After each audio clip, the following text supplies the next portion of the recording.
Welcome back to the Flashing Badger podcast. Thank you for joining us. My name is Gordon. This week we are playing Mothership. This is episode 2 of the Haunting of Ypsilon 14. If you haven't listened to episode 1, go listen to it now. We'll wait. Joining me this week are Mike, Fitz, Wegs. As I said, join us for an exciting excursion into space horror with Mothership. Cue the music. Flashing Badger, Flashing Badger, alright. Flashing Badger. All right, for those of you who are coming back from last week, a refresher. The crew were on the mining station of Ypsilon 14, there to pick up a package from the mysterious Dr. Ethan Giovanni. They had just attended docking bay, gained entry to the scientist's ship, try and find out where he was, found some signs of a struggle maybe inside, some damage. We're just about to open the door to the science bay when we cut away. Would you like to give us a quick reminder on who you're playing? Mike? I'm Dr. Hell Perceptron. I'm an android who's an expert in human psychology. I speak 7,000 languages and still can't find the words to explain what your issues are. I'm Eva Stoffer. Everyone calls him Shaking though. A grizzled old Marine on one of his last tours. Travels around picking up these jobs here and there in these contracts. Career Marine. Fabulous mustache? Fabulous mustache. Cute dog. And he's just getting a little bit too old for this stuff. I am Archibald KQ Grapesworthy the Fifth, obviously. Raised in nobility as an aristocrat, trained as an elite military officer, but have sort of struck out as a teamster, working some working class jobs just to prove that I can, to prove to mummy and daddy that I can cut it in the real world. He could be the worst teamster ever. Oh, 100%. Yeah. The paper-thin veneer of working class, camaraderie. Why are we sabotaging our game? I've picked to be an android who has no discernible skills. I just You've love picked every a teamster game who doesn't want to help people. Every game we play, one of our characters is a person who is on paper this thing, but is in fact terrible at it. It's the nautical John syndrome. This is the problem. It's like he's a marine biologist who thinks there's 5 fish and is scared of the water. I can't believe you called out nautical John. Yeah, sorry. He's one of my favourites. At least the most competent character we've seen in these games so far is Shanada. Didn't have a mustache though. No mustache, but he did have a very small hat. Yes. He does now. Hot. Yeah, spoilers if you haven't listened to Only War. Go back there. I don't blame you if you just fast forward to the Shanadar parts. He's everyone's favourite. So as I said, you're on board the ship that is parked in Docking Bay 1 there. The ship, the Heracles, has been parked there for some weeks, you've found out. The people are there. The crew of the Heracles is Dr. Giovanni. He hired you to come and pick up a mysterious sample from him. While searching the base to gain an access card to the ship, you'd come across a mysterious yellow goo substance that had some kind of impact on Dr. Hal Perceptron. We don't quite know what the impact of that is yet, but he couldn't identify the source. The other two have been making themselves unwelcome with some of the local crew on the mining base here. Just trying to conduct illegal search and seizures on their private property, in their private domiciles. Yeah, failing to recognise sarcasm. But as you stand in this beautiful, sleek, white ship with the dust and footprints inside it now, it's clear that it's been sat there idle for some weeks. The door to the science lab slides open with a hiss. And in front of you see benches and beakers and Bunsen burners and test tubes. You see overhead, it's like surgical lights, microscopes on the bench, and a figure standing in 3/4 profile facing you. Dark hair, wearing like a lab coat and a suit that was white once, but has this sort of yellow semicircle of staining down almost to the waist from the neck area. And you can see this is Dr. Giovanni. He's standing there, he's in his 40s, he's got dark hair, and he is just a sweaty, dirty mess. And he's silent, and he's just got a smile on his face. And pouring from his mouth, you can see there is this, like, it looks like spittle is just pouring out. And as you enter the room, he turns his head and looks at you, and his smile broadens and his mouth comes open. Yellow goo starts spilling out of his mouth. Hey, Dr. Perceptron, just touch that goo and see if it's the same goo from back in the room. I show a smile back because I'm just giving back the energy that he's giving me, and I flick my little page over my binder clipboard and I say, "We're here to collect the sample." So hanging around Dr. Giovanni's neck, you can see a set of what looks like night vision goggles. And as he slowly begins to turn to pivot towards you, holding in his right hand, you see a surgical scalpel. Tell me how you're standing in this room. Tell me how you've entered it. Way at the back. I love the idea that the electronic door has gone up, and I'm standing there holding the clipboard with a big smile on my face, so I'm beautifully profiled in the doorway. All right, so Hal is number one. Who's behind him? How wide is this doorway? It's a 1.5 person width doorway. 1.3 person width, so you can't both fit in there. I'm happy to be behind. Well, not happy, but I'll be behind Hal as well. And And I'm sort of. This is next the to order you. we got. Yeah, sort of like a triangle shape with the. Sure, and Archibald you were in the cockpit looking at logs and things. Yeah, and you I've kind of come got on. called in late, so it kind of makes sense. You're at the back there. So you see Dr. Giovanni turn and face you, and as you start your little intro spiel for your psychotherapy, he launches at you, scalpel in hand, and as you see, this yellow goo is pouring out of him, and he's going to be on you any second unless you do something. So I'm going to get you all to roll a speed check for me. I failed a 37. I required a 26. I've passed. I've 24 over 40. I've rolled a 16 under 39, so I've also passed. Excellent. Hal, I just assume that you holding the clipboard in front of you and you're so focused on having your head down and reading the text that he's on you in a second. So he lunges towards you with his scalpel swinging. Lucky for you, he swings wildly and his scalpel lodges in the back of the clipboard and knocks it from your hands. So you tumble back to the ground and he's virtually on top of you, but you don't actually take any damage. You can see that he's continuing to claw away ferally with this scalpel. As he claws at me and I fall into the ground, I still haven't completely registered what's going on, and I'm side view looking at my clipboard, and I'm like, the tracking reference was LK473 as I'm copying these shots to the chest. And he's still, and as you're moving the clipboard to continue reading it, and it's just blocking the scalpel everywhere. But so Fitz, you're next in the stack. What are you doing? Well, next in the stack, I react quite quickly. This is my profession. This is my wheelhouse here. I take my shotgun, which is clearly over my. You had it slung, yep. Slung, and I'm pretty much, it's in my hand, quick smart, because of my training. And I give him the old Hollywood big giant butt to the head. Sure. I'm looking to render him unconscious, or at least get him off Hal. Roll a combat check for me. Now, it was a 59. My combat is 52. However, I'd like to use my military training and my firearms expert training.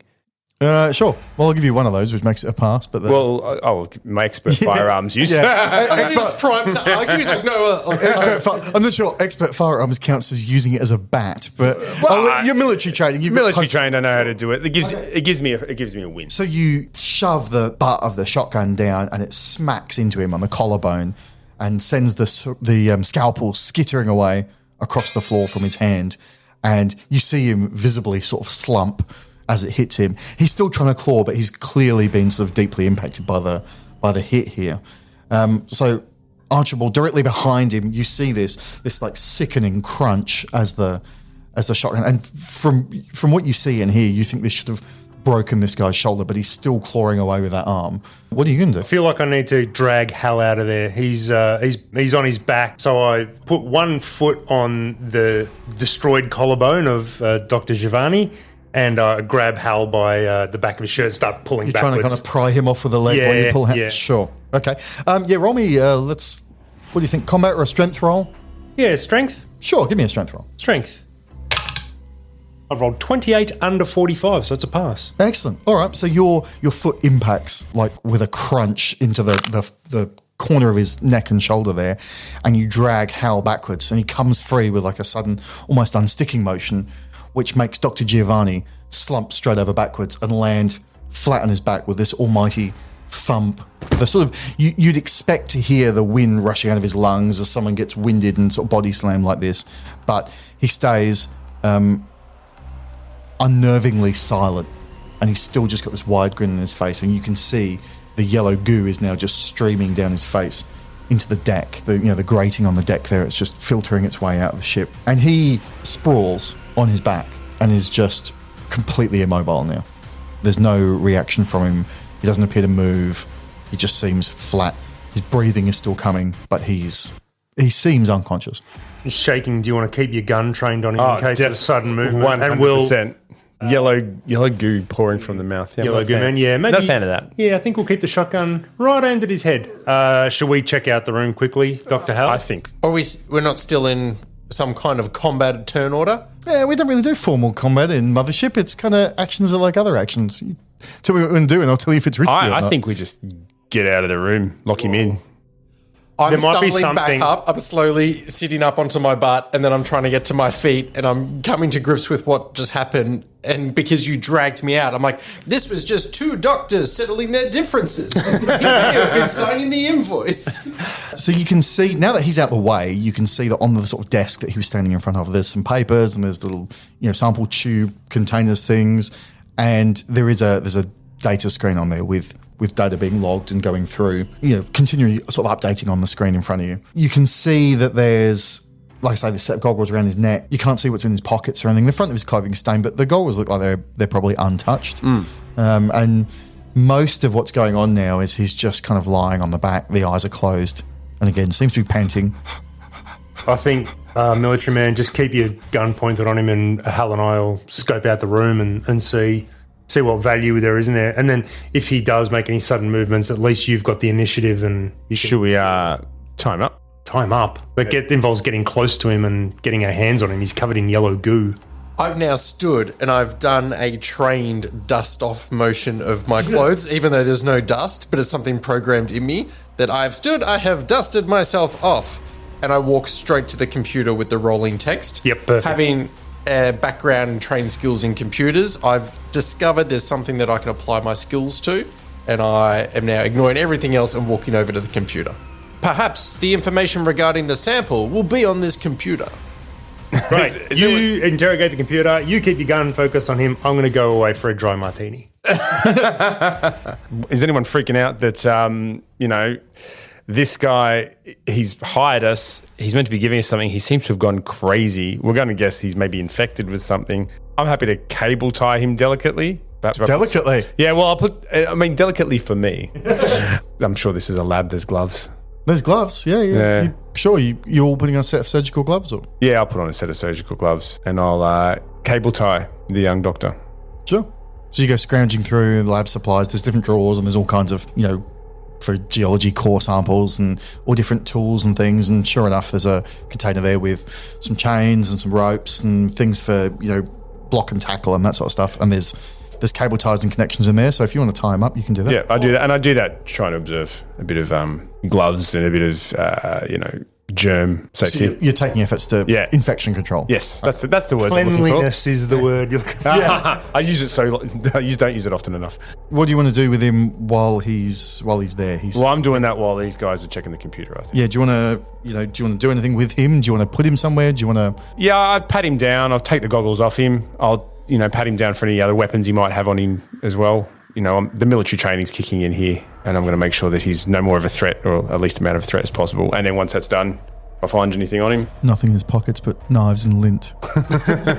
There's just nothing in his pocket. Yeah. His the front of his lab coat is basically saturated, but the goggles, having been propped sort of above his head, are intact. And taking them, you recognise from your military training, these are infrared goggles. Ooh, infrared goggles. Yep. You should take his shoes off, because if he comes to, there's no way anyone would run barefoot. That'd be too painful. Let's tie his shoelaces together. That's a great plan. That's actually really good. I stole it from Hot Shots Part 2. Yeah, I'll probably give the goggles a bit of a quick... Sure. I'm sure there's some antiseptic spray or whatever, because it's a lab wipe over. And you know what? I'll keep them. You've damaged the lenses. I check if they work. Yeah, you voided the warranty by using alcohol cleaners. Check if they work. Sure, you put them on and you can see around you, there's sort of vague, you can still see the shape of the room, and there's a few vague shapes on there, but there's nothing that's really jumping out at you. Yeah. I look at the doctor. No, he looks fine. I mean, he looks normal. Well, these are some goggles I've got myself now, and I'll keep my gun trained on him while these guys check their computer. Well, the computer's a one-man, one-robot job, so We could do it as a team. We could. You do it on your own. I'm going to look around the room. Your medical care is no joke. Here at Nightingale Healthcare, we consider your health as our utmost priority. In last year's Healthcare Awards, proudly sponsored by Acer Associates, we scored second highest in patient care and third lowest in selling our patients into biological weapons research programs. With a reputation you can trust, an ongoing partnership with such industry leaders as Panacea Pharmaceuticals, Scott Prosthetics, and Combat Pathogenics Inc., you're guaranteed comfort from our family of providers. Nightingale Healthcare. We care. No small print, no strings. Nightingale Healthcare is a wholly owned subsidiary of Acer Associates. Any commitment to your healthcare expressed in this advertisement is the opinion of the speaker only and should not be considered legally binding. Any patient treated at Nightingale Healthcare agrees to their person's body and any part thereof becoming the intellectual property of Nightingale Healthcare. Fashion Badger. Mike, you look through the data that's scrolling on the computer screen. Can I tell you how I do it? Yep. I stand in front of the keyboard and I put both hands out and I'm almost calibrating the size of the keyboard and the position of my hands. And once I have it in the right spot, I then lower my hands and look up at the screen and I don't use the mouse at all. And my fingers just go taka, and I never need to look down because I'm an android. Can we have it that actually your eye projects like a little grid over the keyboard that goes and resizes to I love that it wasn't even like a clean system to do it. Yeah. It's like, It's like the zooming in Blade Runner. It's like until eventually it's got the keys lined up and the projections lined up with the keyboard and it's calibration complete. Enhance. Or the red sort of Terminator circle, aim at the hits and it goes QWERTY, and you're like, Zooms in. Well, it does all that. 101 keyboard. It does all of that, and then you just go to the single finger chicken pecking. Sure. So what you see on the screen is this like data scrolling constantly, and it seems to you like it's incomplete data and that it's constantly overwriting the oldest data with the new data that's coming in. And it seems to be from some kind of probe that's placed, you're not sure where. And from what you can tell, it's not your area of expertise, but you can tell it's some kind of chemical breakdown or chemical analysis of something that's being done. But the results are fairly inscrutable to you at this point. As much as, if I was to give you atomic weight of things now, it wouldn't help you very much. My love of computer games tells me that there's going to be little mini cassettes strewn about the science lab and other areas. And as we play each one, it's like, January 24th, I've begin experimenting with this sample. This could be something really important. Funny you mention it. No. There's a micro cassette recorder. Yes. Sat just near the work area. In Yes. the lab. I'm not making this up. What have I discovered? Yeah, there's a small micro cassette recorder, and you can see it's one of those little old school sort of handheld dictaphones. And you can see inside there is a cassette that's part of the way through its reel. I record over it. Captain's log. You want to do anything with that? I do. I pick it up and I rewind the tape and then press play. Sure. When you Because otherwise I'd just be playing Yes, that blank. Yeah. when you press play, the invisible noise of the universe plays through your ears, instantly rendering you insane, and you kill yourself. No, that's not what happens. So this is Looking at my character sheet going, no. this is Mothership. That could have happened, but it didn't. So you hear a tape play. You hear the doctor's voice. What you assume is the doctor's voice, and it says, "Initial reports confirmed. Subject appears to be biochemical in nature. Place of origin suggests medical use, so that's not much of a theory. Disappearance of worker 7709 likely unrelated." And you hear a click and then the hiss and the crackle of the tape restarting. "Possible negative reaction to water. Not yet clear. I'll follow this up in the morning." Again, the tape clicks and starts again. "Initial positive result on the substance's medical properties. Whether it's possible to control its effect on our biology, what is essentially alien biology, is currently inconclusive." Tape clicks again. "It's incredible, truly incredible. A rate of healing beyond anything. It's almost like it's replacing cells entirely, rewriting the body at a molecular level based on some... like a cocoon. How the creature is broken down and then remade." And then now the tape restarts and it's sort of more elevated in the speaking use. "If anyone finds this, please, don't touch it. Do not come into contact with the..." And there's a scream and then the tape cuts. It hisses for a few seconds and then cuts to dead silence. And the rest of the tape, you do your robot fast review and you find the rest of the tape is blank. But on the reverse, you find the second part of an audiobook.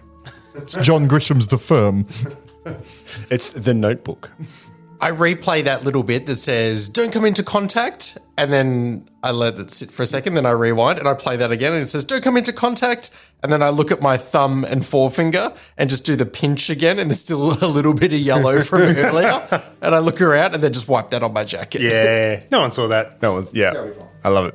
I'm so happy. Like, I know it was probably obvious to everyone about the little mini cassettes, but I got so excited. No, because I that didn't was it. even consider. I was going to leave it as a little like surprise. Oh, you turned to leave and you noticed this, but he completely called the game out on its. And when I pressed play on it, in the bottom left of the screen, it said 1 of 84 located. Collectible. Keep an eye out for the rest of them if we want to know the full the rest are story. just like- Achievement unlocked. If you go into inventory, you can actually turn the tape around in 3D as well. Oh, That's amazing. yes. Is there a label on It's the got a tape? handwritten Yeah, label. with a handwritten label. It says Guns N' Roses is crossed out and then says specific, Alien warfare examination. log. Yeah. It's just, I love that he knew to call it that from the outset. it's just, Well, that it's makes just sense. Twilight fan fiction. I can genuinely tell It's you. just Dr. Giovanni's, Twilight. I actually even have a note of what it actually says on the label. It says Dr. E. Giovanni, log HRCLS. You going to write this down? Or? Yeah, sorry, go. HRCLS EX0119. And for anyone listening, there'll be a short quiz on the Discord afterwards. And Dr. Ethan Giovanni, born in Italy but clearly studied in Cambridge, moved over there at a young age, given his accent. Well, this is actually in the far future. I think you're being quite Cambridge 7. the moons of Cambridge 7. I just think you're being a bit reductive in terms of racial identity. Yeah, fair. That's some feedback we can all take on board.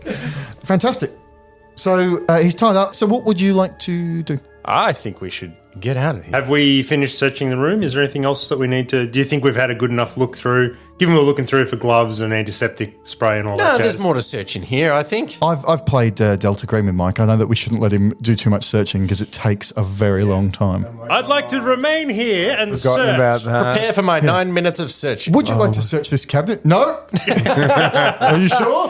Listening back to it, I'm like, you gave me so many hints. And I was like, no. I love like you neatly folded every shirt you took out and put it back in. Do a fold roll for me. Oh, that one, the collar is distorted. Despite my origami skill set. Right. Well, we can't leave him. I think we lock him in this room and then go tell the quartermaster or whoever's in charge of the station that they might have a biological or medical emergency on this ship and they might want to quarantine it, lock it down. that we didn't come into contact with at At all. all. Awful lot of stuff that you're telling me in advance. Step one is I'm happy that you've searched the room and there's nothing.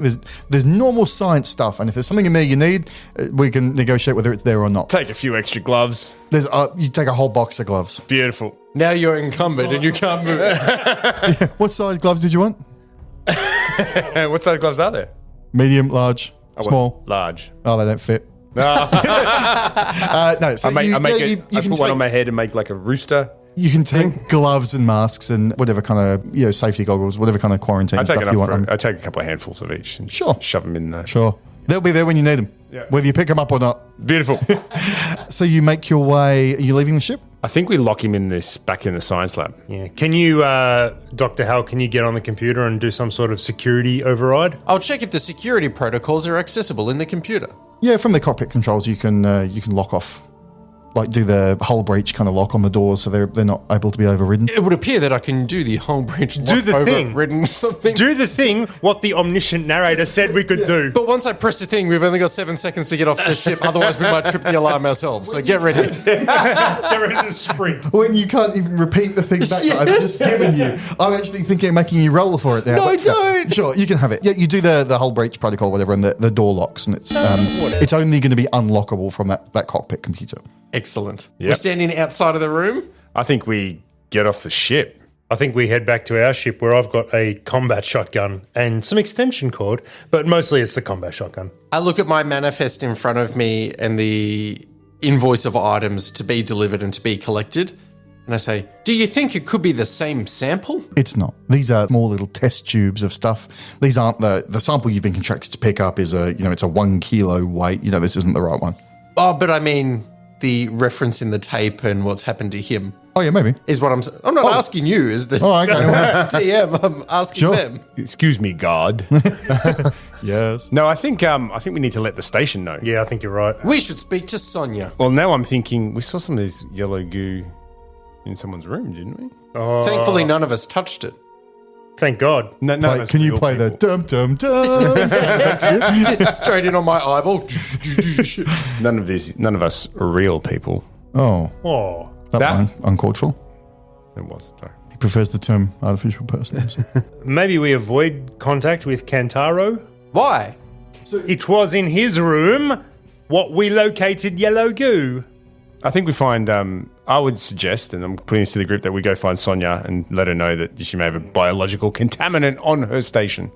Let us go find Sonia. We do that via our ship, so I can grab my combat shotgun and You left extension it on cord. the ship? I thought it would be a bit much. So you get off the doctor's ship and you close the external door and you walk through the hangar towards the airlock there. And just before you reach the airlock, from somewhere in the hangar bay, you hear a noise that sounds like it's like a brief tapping sound, like something's hitting a pipe. Just a couple of times. And you Close by. turn your head to try and look at it, but you can't place where it is. And you can't see anything amiss in the hangar bay. Is it? Yeah, right. I think we might shut the hangar bay back down too. Yeah, on the way out. I call out. Hello. Please, I have linguistic skills. Hello? Hola. Buongiorno. There is no response. Right. I think we get out of here. Yeah, I think we lock up this hangar bay, report to Sonia, head back to our ship. What do you think? So are you going to branch off to the ship and get your shotgun, or are you all going as a group? Yep. I think we should stick together. Stick together? Yeah. I think it's prudent we remain together and then we can alert Sonia. Do we need supplies from the ship? Our ship? Yes. I'd love my shotgun. Can't believe you didn't bring it with you. You mocked me for bringing mine. Who looks stupid now? Me, I'd like to unreservedly apologise for not bringing my weapons on a standard cargo delivery run. I'm like, who looks stupid now? And dog looks at you and goes, like it's you. Linguistics says dog has nominated you. I'm happy you've gone back to the ship and you pick up your weapon and you move with caution and concern, but you notice nothing unusual. So I picked up my weapon and my extension cord. It's my lucky extension cord. Of course it is. So you've gone back to the ship, you've got your lucky extension cord, you've got your combat shotgun. Yes. You make your way back into the main workspace there where Rosa is still working. We shut up the hangar. We locked the hangar behind us. Yes, we've locked. Which, your hangar or? No, No, it means hangar one. Hangar one. Yep. You can't lock the airlock. You can do that at the terminal at the workspace if you'd like. All right, well, let's get that done as a If priority. you remember, it was locked before you guys unlocked it and went in there. Yes, Are we it to was. blame? We'd like to look it now, please. Control Z, Control Z, Control Z. Don't look in the thing. I looked in the thing. Why won't my pants blouse correctly? Which one of you was tasked to ensure the supreme tailoring of my pants? It was me, sir. Take that man's name! You're not yourself when you're hungry. Sounds like you need a Snippers. Shanada think hot, looks wonky on head. Shanada getting frustrated. Oh, Shanada, you probably should worry less about that by getting your hands around this. Shanada likes snippets. Snippets. It's Voila! Nothing, Shanada, nothing. If you don't feel like yourself, have a Snippers today. Flashing badger. You go back to the corner where Rosa's still working there, and you can see Kantaro is still sort of sat in his own, and Sonia's milling around talking to Rosa. You make your way over, and you can use the computer terminal to relock if you like. Are you happy to do that, Dr. Hell, with your computer skills? I'm going to attempt to lock Hangar Bay 1. There's an option on the screen that says lock hangar bay 1, Y/N. My finger moves between the two as I calibrate. And the grid goes... Make him roll for it. You miss the Y key. You hit T. the face off the thing and still wire it to get Hotwire the it. correct answer of yes, even though I could have just pressed it. I would like to lock the hangar bay door by pressing yes. Congratulations. You have locked the hangar bay. Achievement unlocked. Yeah, so we tell Sonia, I like to tell Sonia and Rosa that Sonia, may we speak with you? Yeah, what's going on? You guys got your you getting down here? You got your package for pickup? we just saw Dr. Giovanni, and he looks very, very sick. In fact, he's got rabies or something. He's infected with something. Space rabies. Space rabies. I Out don't here, know. We just call it rabies. He's infected with something. He's off his tree. He's What do you mean infected? What do you mean off his tree? What the hell's a Never tree? seen a tree. listen.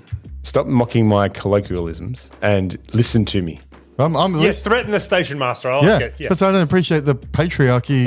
I think you have some sort of biological contaminant from his shit. He's clearly ill. He's tied up secured in his med bay at the moment. He attacked us with a knife. Do you want to mention the yellow goo? Clearly infected with something. It's like yellow goo. We describe. Do you want to mention the yellow goo? You can mention the yellow goo. Guess what? He's got yellow goo coming out of his head holes. Yellow goo. Like, Yeah. Like, is he like he's injured? No, like he is breeding some sort of pathogen inside his head and now it's leaking out. And you guys were on the ship with him? No, Sonia, your doctor's been missing for roughly 5 weeks, I believe you He's said. not, hey. He's not my doctor. He's the company sent him. He's a geologist here on a mission. Look, my job is to get the station going under quota. We're doing what we need to do. What do you want from me? It would appear that whilst he's been secured in his ship in this hangar bay, he's been conducting research. He's been recording his research, and some of it we've observed. It appears to have had a negative effect on his body. He's not feeling great. I'm worried that you may have had an outbreak within your station. It's like, oh my God. She goes, I can't deal with this. Listen, we've got 2 weeks till the next supply run gets here. It will affect productivity. It's like, listen. significantly. Because I've got a geologist taking out one of my hangar bays. I've got the elevator on the blink. I've got Dave gone missing. I've got Kentaro having some falling out with his girlfriend. I can't deal with another problem. She's like, what do you want from me? Is the hangar bay locked now? Look, we were just letting you know. We'll be off. See ya. It's like, great. And The we hangar bay's leave locked and down. we never come back again. What? She goes, if you can get your sample and get going, that's one more thing that I don't need to worry about. But pathogen, because you know what the company's policy is on pathogen infection. You know what the standard fail-safes are. Study You it know. and use it as a weapon. Stoffer being a Marine, tell me what they are. Nuke the site from orbit. It's pretty much the only way to be sure. That's pretty much it. Yeah. yeah. It's not how I would have put it, No. but I've never been a Marine. That's a grim discussion. Sonia, each of your workers have a 4-digit identification code. They sure do. Are you able to tell me who worker 7709 is? Worker 7709. My God, that's Dave. Good. Not good. What do you know about Dave? Has he got this pathogen? I don't know at this point, Sonia, but I can keep you updated. Would you like to receive notifications? Yes. You can get them via SMS or email. As soon as you say yes, it goes bing on your watch, and you have 3 notifications. Please confirm your subscription to this mailing list. She's like, listen, okay. She goes, Dave, he's only been gone. He hasn't even been gone 48 hours. Policy says he's not missing until then. So we haven't been looking for him, but he's been gone like 36 hours now. Are you able to tell me who was the last person to see Dave? It's hard to say. Dave's been up and down. He was up and down in the mine. Nobody really knows when he was last around. All I know is he came to me, he complained about breaking the goddamn shower, and then he was gone. And we don't know if he's down on shift. His vac suit's not here. I don't know. I'd That's look in the really mine. interesting, Sonia, and I'm enjoying getting to know your staff. You mentioned Kantaro has a female partner. That's fantastic. What's her name? Kantaro and Dana have been seeing each other for a while. They usually get along, but he's just going through something at the moment. I'm not sure. He's a mess. He's kind of withdrawn, and Dana's on my back. But it's kind of not your business. But It's not, but that's so interesting. Someone switch this toaster off. Yeah, I know. hey, I'm getting a backlog on it. You are. You're actually getting There's a reason I'm standing back. Just a bucket load of information here. I think we have some sick people in this. Do you have a doctor on the station? he's like, no, we've got A medical officer? We've got a Band-Aid. She goes, Dave was the first aid corpsman, but that's kind of all we've got. We don't really get illnesses here. The supply ships come in every few weeks. If someone's really sick, we send them off world. All we usually get is broken arms or crushed injuries, and we dose them up. We give them a stim pack. We send them on their way when the supply ship comes in. Sonia, what's important to you is important to me, but I feel like there's something you're holding back.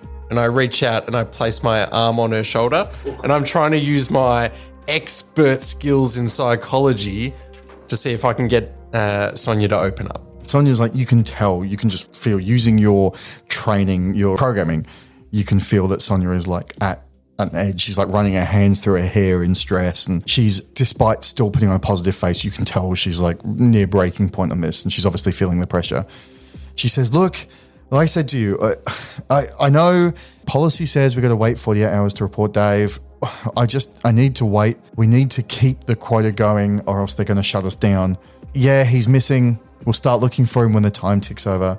But I can't do anything in breach of policy. You know that's how they shut sites of this down. In the And we're sponsored by Nightingale Healthcare, who have really helped here looking after the workers. in my military academy training, I was obviously a very high level officer. I've learned a sort of negotiating technique to get people on side when they're starting to, panic and stress out. So I walk up to her and I slap her across the face and I say, "Calm down," very loudly. Oh, no. No, seriously, you're going to slap her? Oh, Jesus, no. Oh, good.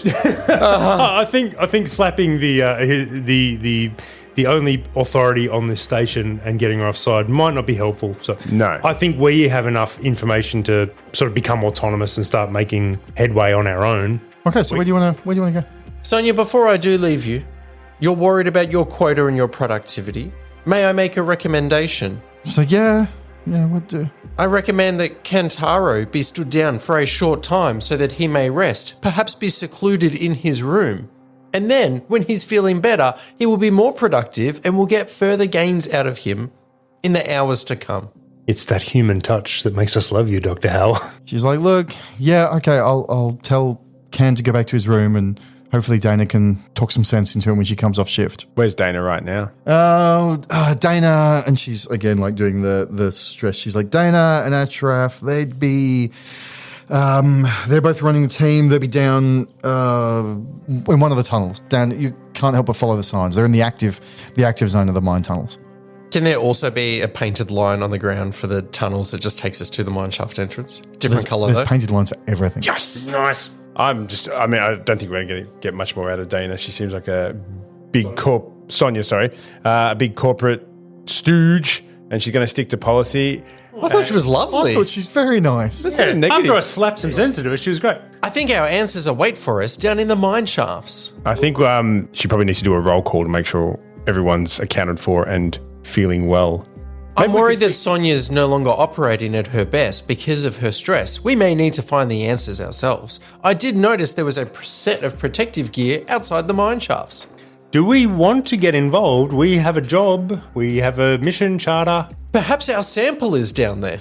We can't leave until we have our sample. No, we don't have a sample at all. So Can do I you look at the manifest and see what items we were delivering to this station? You can, yeah. There's like a crate of machine parts. I thought you were going to say machine guns. There's a Break them out! There's a few crates of like standard ration pack dehydrated food. There's medical supplies, which is all the standard first aid kit kind of stuff. A small box of pornography. There's entertainment reels. There's game cartridges for the console, and there's like snacks and assorted like personal item miscellany. A few items of clothing. Gotta tell me more about the game cartridges. Mario Kart 42. There's there's oh god, what's his name? The putting simulator. Oh, Lee Carvalho. You have selected Power Drive. A copy of Lee Carvalho putting simulator. All there's a few of the sort of middle tier macro games titles like there's Super Plumber Brothers and Monkey Invasion. There should be, I feel like, relevant point and click space ones like Rex Nebula or Space Quest or something like that. That's a bit close to home, isn't it? We're on our own space. They don't call them space games here. They just call them games. We just call them quests.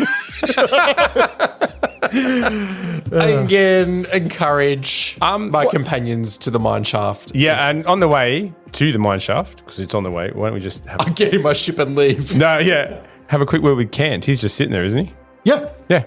Why don't you see how Kant's going? Did you want me to slap him for any reason, or? So he's fairly so slap happy. He's fairly withdrawn, and you can see that he's kind of just like hood up, almost buried in his thoughts. But as you get closer to him, there's this like sour smell of like sweat and unwashed clothes coming off him, and doesn't meet your eye. Is Dog giving any reaction to him? Dog's hesitant. He's not snarling or growling, but Dog's definitely loitering a few paces behind you. I'm almost in touching range of Can, so he can clearly hear me because I'm speaking at normal volume. And I turn to you and I go, I have linguistic skills and perhaps could talk to him and win him over with my program charm. But perhaps a heavier, sterner approach from yourself would work because he is quite a gruff individual who's in a foul mood. Kentaro just like looks up at you and he's like wrinkling his face up. He's like, what the hell? He's like, do you want to, he's like, just leave me alone. He goes, I just came here. I've got some stuff to do. I'm not on shift at the moment. Just leave me be. Yeah, are you feeling well, Ken? Not really any of your business, man. He's like, you're the friggin' postman. I love that you're dishing out nicknames. Yeah, no, that's how I If I relate. call you Ken. What about Dana? Is she feeling all right? I just ignore his postman. He's like, I don't know, man. We're not joined at the hip. She's like, she's down. She's on shift right now. You want to talk to her? You ask her yourself. Yep, righto. Okay. Did you still want, someone mentioned about Sonia doing a roll call or something. Do you Yeah, want I sort of I suggested to Sonia or Hal Can that we think that some people are getting sick here. The doctor seems pretty sick. Perhaps she should do some sort of roll call or have a look to see if she can look on the personal locators of everyone, make sure everyone's accounted for. She's like, we've got suit locators in the vac suits, the standard stuff, but we don't track everyone walking around. But she was fine, and she walks over to the terminal and does the tap, tap, tap, and opens a channel down to the mind depth. She's like, Ashraf, Dana, you guys reading me? And this voice comes like, copy, chief, what do you need? It's like, what, you guys good? She's like, yeah, we're good. We're just, we're getting ready on the new blasting pattern. We're getting the charges set up with Ashraf here. He's not happy with the spacing I've put in Wall B, so tell Jerome that we're going to have to probably re-drill a few for him. But yeah, it's all fine. We're going to be on schedule. And does she then tell her about, basically relayed the message to us that, so there's the two of them. Yeah, you're standing next to her listening to all this. Yeah, as it okay. happens, and then she goes, what, they're the only two I got in the tunnels. What, you want Ree's in his quarters? Morgan and Jerome will be probably in the mess room hanging out, or maybe in the hydroponics. I don't know, somewhere in there. Do you want me to page them for you? No, but while we're talking to you, did you say you have trackers in the suits? There's trackers in the vac suits, yeah. Yeah. Are all the vac suits accounted for? I believe there's one missing, and one was allocated to Dave. She taps, and she's like, there's one missing, you're right. And it's coming back tracker offline, but it's we don't get great signal on the mine. The ore in the walls doesn't help the signal. I don't know, it's not, these things, they're old tech, man. We're running a cheap here. All right, well... There's no need to page anyone. How about we take a walk to the mess room and we could speak to Jerome and Morgan, or perhaps we could head underground. Both sound like fantastic ideas. Are we trying to find our package or are we trying to find Dave? Our mission is to collect the parcel and get off-world. But to do that, we may need to ask some more questions. On the way out, can I just ask one more thing of Kentaro? On our way to the mess room? I love that we walk back over to him and he's like, and there's like one option of dialogue still there. Yeah, unclicked. It's still white, not grey. Well, on the way to the mess room, we swing by Kentaro. Kentaro, we know about the yellow goo. He's like, I don't really know what you're talking about. There's nothing. I haven't seen any yellow goo. Kentaro, I went through your personal belongings. So what the hell? Kentaro, I've had officer training. Don't make me yell at you. I'll make you do push-ups. Kentaro stands up and he's like 6'6". He's massively broad-shouldered. He's just like, hey, it's like, stay out of my business, stay out of my stuff. He goes, listen, whatever this stuff is going on, I don't know, it's nothing to do with me. Just leave me be. I'm just waiting for Dana to get off shift. I'm done with it, man. I'm getting out of here. And he like pushes past you and makes his way through. And I yell after him, get back here, drop and give me 20. And he keeps walking. And he's like, you're not my real dad. I hate you. So said, well, he I'm out of disappears through ideas. the door into quarters. Perhaps a lighter approach with Jerome and Morgan. Good idea. I was waiting for Archibald to say, take that man's name. I already know his name. If you stood up with what you said and goes straight to the mine, if we're looking for Dave, he might know where our package is because we were meant to meet him. Mummy and Daddy on your back about taking a break from your super necessary streaming of online games? Are you ready to see the galaxy? Would you like to become a combat hero overnight without having to concern yourself with things like training or danger? If you want the accolades, the medals of bravery, and a lifetime of support from the Imperium in recognition of your noble sacrifices. Why? It sounds like the Scintillan Fusiliers are the vox call that you need to answer. The mighty and proud Fusiliers are recruiting now for a scenic tour of an orc-infested moon on a distant world. We offer many assurances, such as the best equipment, an assortment of distinguishing medals for you to select from on day 2 of the campaign, and of course, the guarantee that no Ogren will push-kick you into a muddy swamp to die on this forsaken rock. Probably best not even mentioning that upon reflection. Sign up today, and I'll see you, the heroes, for your big parade return in less than a week. Flashing badger. If we're heading into the mines, you should test your goggles. I think they will come in handy. I don't need them because my bionic eyes already are programmed. Let me try to slide some lore in here. No, I'm shaking my head at him. They are not. I've got this huge smile on my face as I go over to the suits as I want to start putting one leg in each suit. Yeah, I'll have a quick look through the goggles. So you turn the goggles on, and intermixed with all the stuff on the floor and the normal things, you can see these distinct 3-toed footprints mixed in over and above and next to the human footprints scattered all around. For just a second, you hear the noise of something in one of the distant tables clatter to the ground, and you quickly spin your head around and see like a fuzzy shape just disappear. Like you can't even be sure that you saw it or whether it was an artifact of spinning really quickly wearing the goggles.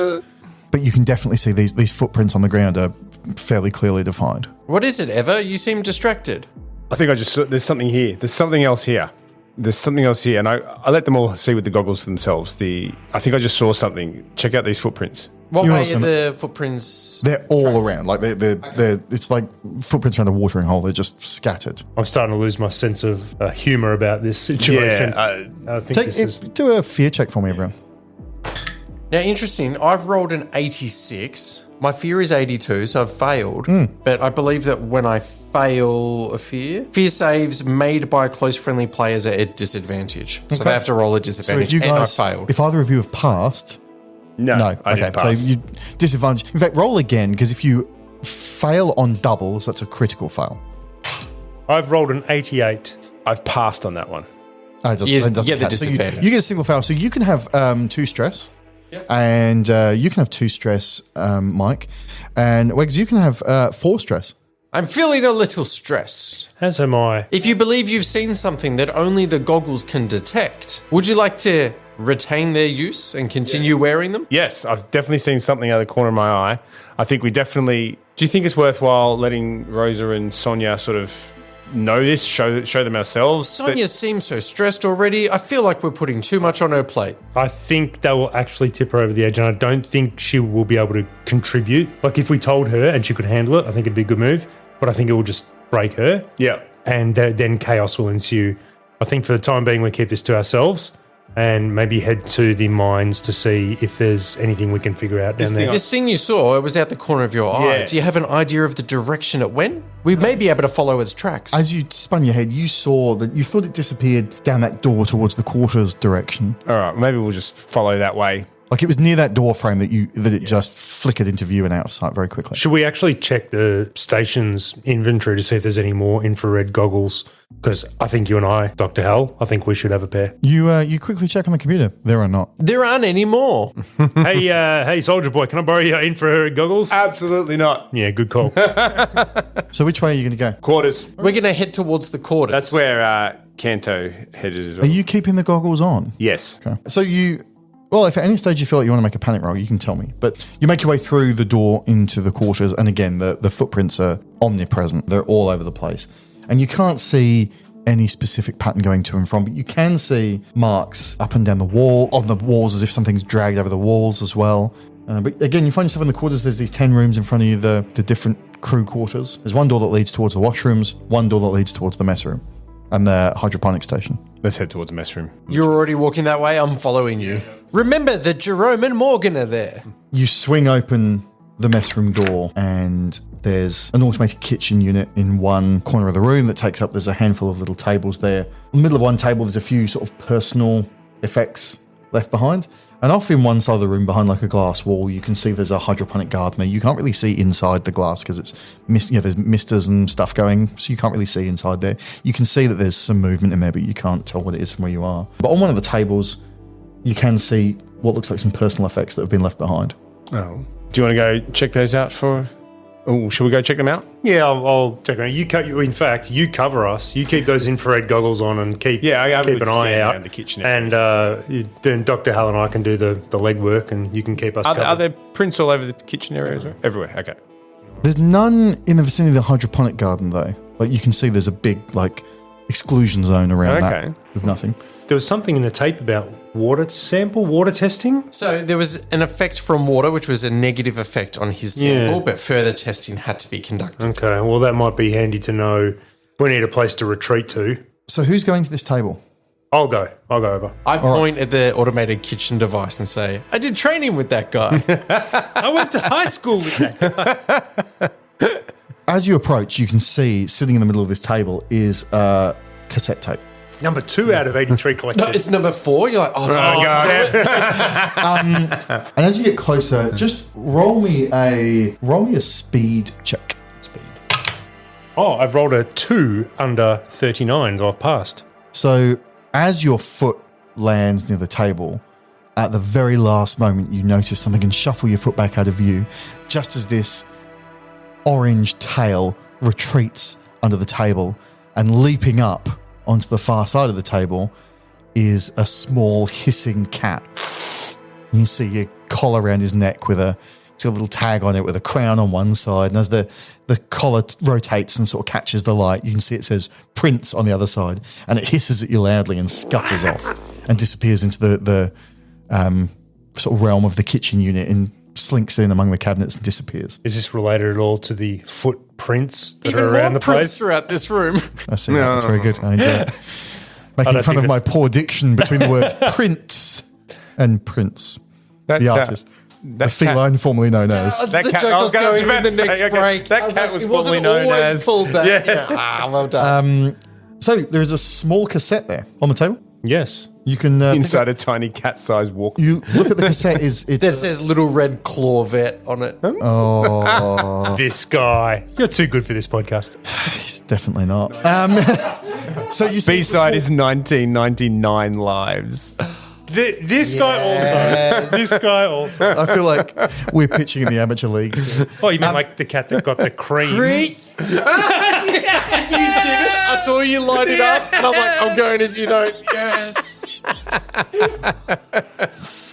Yes, I'm so happy. I apologise to everyone who is listening. R.I.P. It's formerly known as Prince. So it's a small blue cassette. Yes. It's the perfect size for the cassette player you've brought with you, and written on the label is the word Sonia. Would you like to listen to the Best we cassette? play this, and don't forget to rewind it first. Be kind, rewind. You plug in the cassette and you press play, and it hisses and crackles for a few seconds. You frantically turn the volume up, and then all of a sudden, absolutely deafening neo-punk music comes blasting out. And this is like the proper underground anti-corpo full-on stuff. Ooh, from a corporation employee. Bad words in it. Naughty words. Parental advisory. Yeah, it's very, very loud, and it makes you jump. Roll me a fear check. I have rolled a 9 under 36. I've passed. You're fine. 39 under 82. You're very fine. So that's it. You skim through the rest of the tape, you turn the volume to a more reasonable level, and all you hear is more of the same. In fact, you can barely even tell where one track ends and the other one begins, so high clashy is the music. What would you like to do? The hydroponics garden sits in the corner of the room. The auto kitchen unit's in the corner. The auto kitchen unit. Kitchentron 3000.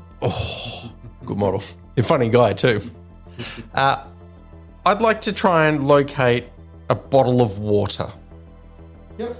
I mean, you could open the fridge, but sure. You can use the automated kitchen unit to make you one if you want. Can I open the fridge and see if there's You a can bottle open the fridge and get a bottle of water, yep. Perfect. You have two if you want. Do you want two? No, just the one. Okay. You've got No, get me one. You've got two now.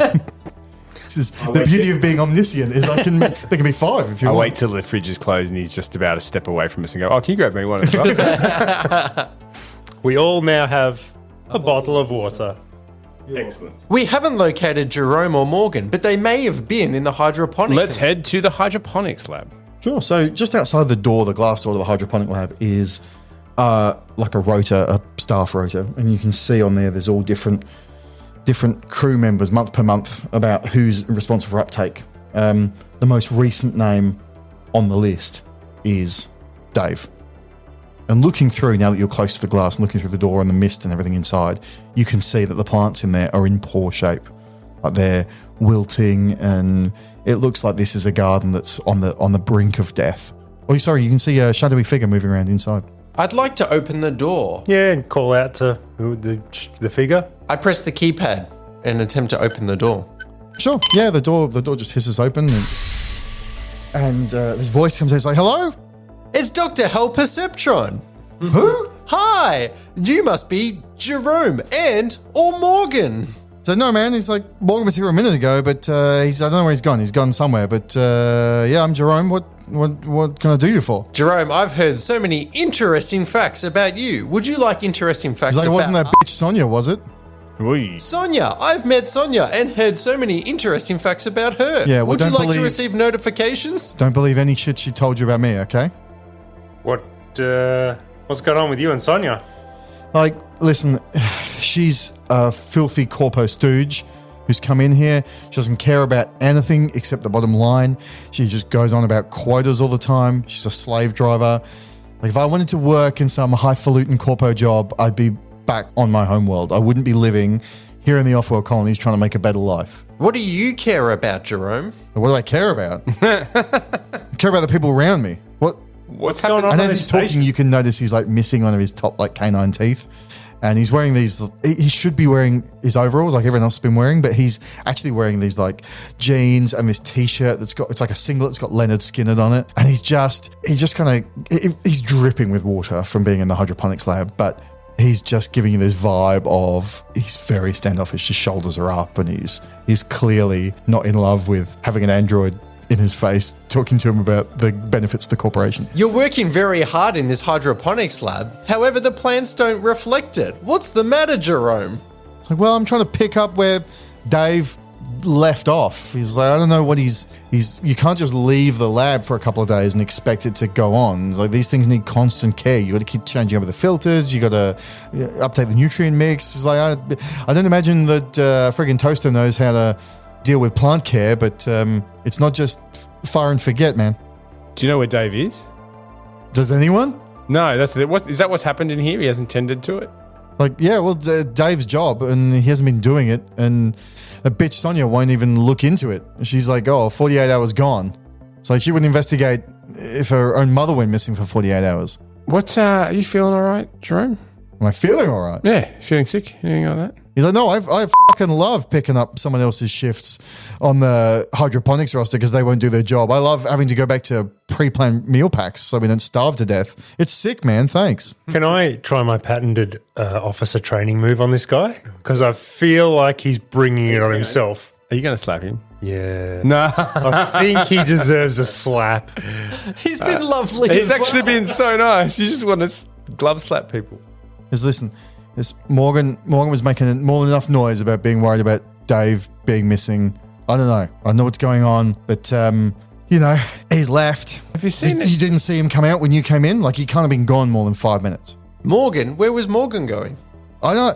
I came in here to tend to this because everyone else is ignoring it. We were sitting down, we were having lunch, and all of a sudden, I walk in here, he's gone, you're here. Like, what have you done with him? We've got great news for you. Whilst it may require 48 hours for people to search for Dave, not for us. We're not part of that corporation, and we're looking for Dave. It's like, great, let me know. And tell Morgan he's like left half his lunch behind. I'm supposed to just clean up his tray. Have you seen any small creatures in here with 3 toes? Is this guy all right? He's telling jokes. Just this weird guy. He's standing not there with us. in fatigues, pump action shotgun and goggles, infrared goggles on his face. Just walks up and goes, "You seen any little creatures, mate?"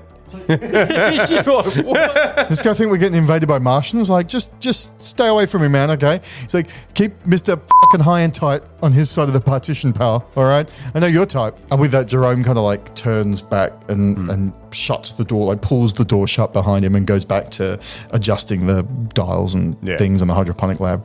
And again, sort of as soon as you take a few steps away, he kind of disappears into the mist in there. Which only, it's not a massive room. It's only probably 10 foot by 10 all foot. right.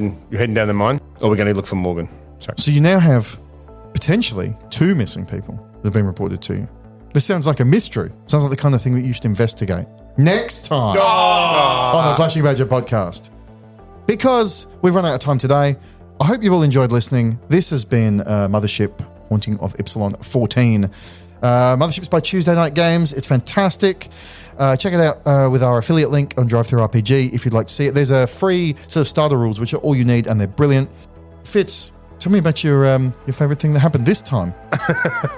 I can't go past the cat prince themed puns. Congratulations, that was my least favourite. Yeah, I know. That means I get to leave it in the edit because you've mentioned it now. I did like that I got to pull off a fantastic butt strike Hollywood style. Yeah, to I think you knock out a shattered some bad poor guy. bloke's collar. Yeah, I know. I'm going to feel that when you wake Made up. me feel good. Wegs? My favourite part was when I expertly tried to call Kentaro's bluff and have him glare at me and walk away. It was a real power move. Audio cassette tape, the mini cassettes. We are now discovering the hidden lore. I love it. We've only got 82 more to find. As we always say, if you leave us a review on your favourite podcast service, in-universe reviews are our favourite. We love reading them out. And tell your friends about us. Listeners really help us. We have a Patreon for all things Flashing Badger. There's the channel for painting as well as the podcast. There's exclusives behind the scenes and previews of what's to come. And you can see our table reads for our homework as well, where we read our TV commercials. The painting channel? Why, yes, there is a painting channel. I'm Mike and I have Flashing Badger Painting on YouTube where you can watch me paint minis. We have a Discord as well. There's going to be a link for that in the description below. There's hundreds of us in there. And we have sections dedicated to the podcast where you can be part of shaping our narrative of RPGs to come. Have a chat to us about what game systems you'd like us to play and why. And we also have the painting channel in the Discord as well. So it's one big happy home for your hobby hangout. Thanks very much. I really enjoyed being here. Next episode is going to be a continuation of Mothership, The Haunting of Ypsilon 14. I have been Gordon. I've been Fitz. I've been Wegs. And Mike. We'll catch you next time. Thanks for listening. Flashing Badger, Flashing Badger, alright. Flashing Badger.